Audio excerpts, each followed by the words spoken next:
Hello. വിശുദ്ധമായത് വിശുദ്ധിയോട് ചെയ്യുന്നവരും വിശുദ്ധരാകും എന്ന് വചനം നമ്മളെ പഠിപ്പിക്കുന്നുണ്ട്. പരിശുദ്ധ അമ്മയുടെയും ഈശോയുടെയും ജീവിതത്തിൽ നമ്മൾ നോക്കുമ്പോൾ കാനായിലെ കല്യാണ വിരുന്നിൽ ഒരു കുറവിനെ പരിശുദ്ധ അമ്മ കണ്ടു മനസ്സിലാക്കി ഈശോയോട് പറഞ്ഞു അത് നിറവുള്ളതാക്കി. നമ്മളുടെ ജീവിതത്തിലെ കുറവുകളെയും പരിശുദ്ധ അമ്മ വഴി കൊടുത്താലോ ഈശോയ്ക്ക്?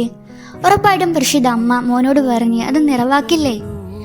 വിശുദ്ധ ബലിയിൽ നമ്മൾ പങ്കെടുക്കുമ്പോൾ അവിടെ സംഭവിക്കുന്നത് സ്വർഗം തുറക്കപ്പെടുന്നുണ്ട്.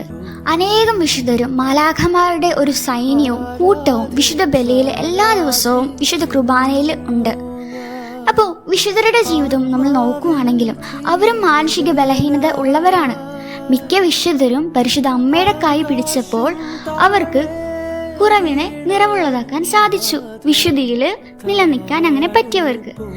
അപ്പോൾ എന്തായ ഈശോയ്ക്ക് നമ്മളുടെ എല്ലാവരുടെയും ജീവിതത്തിലെ കുറവിനെ അറിയാം. ഈശോയോട് ഒന്ന് ക്ലെയിം ചെയ്ത് പ്രാർത്ഥിച്ചാലോ?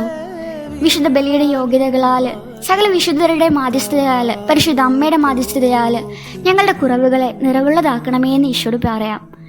ഈ ഒരു നോമ്പ് കാലത്ത് അങ്ങനെ അമ്മയുടെ കൈ കൂട്ടുപിടിച്ച് ഈശോയിലൂടെ എല്ലാ ദിവസവും വിശുദ്ധ കുർബാനയിലൂടെ ഒക്കെ നമുക്ക് വിശുദ്ധരായി ജീവിച്ചാലോ? ഡൊമിനിക് സാവിയോ പറയുന്നുണ്ട്, പിശാച്, സാത്താൻ ഭയപ്പെടുന്ന രണ്ട് കാര്യങ്ങൾ, ഒന്ന് വിശുദ്ധ ബലിയിൽ പങ്കെടുക്കുന്നതും ഒന്ന് വിശുദ്ധ കുർബാനയുടെ മുമ്പിൽ കുറച്ചു നേരം ആയിരിക്കുന്നതുമാണ്. അപ്പോൾ നമുക്ക് ഈ ഒരു നോമ്പ് കാലത്ത് ഈശോയുടെ മുമ്പിൽ, വിശുദ്ധ കുർബാനയുടെ മുമ്പിൽ അല്പനേരം ഇരിക്കും. എല്ലാവരും ഈശോ അനുഗ്രഹിക്കട്ടെ. ആമേൻ. Praise God.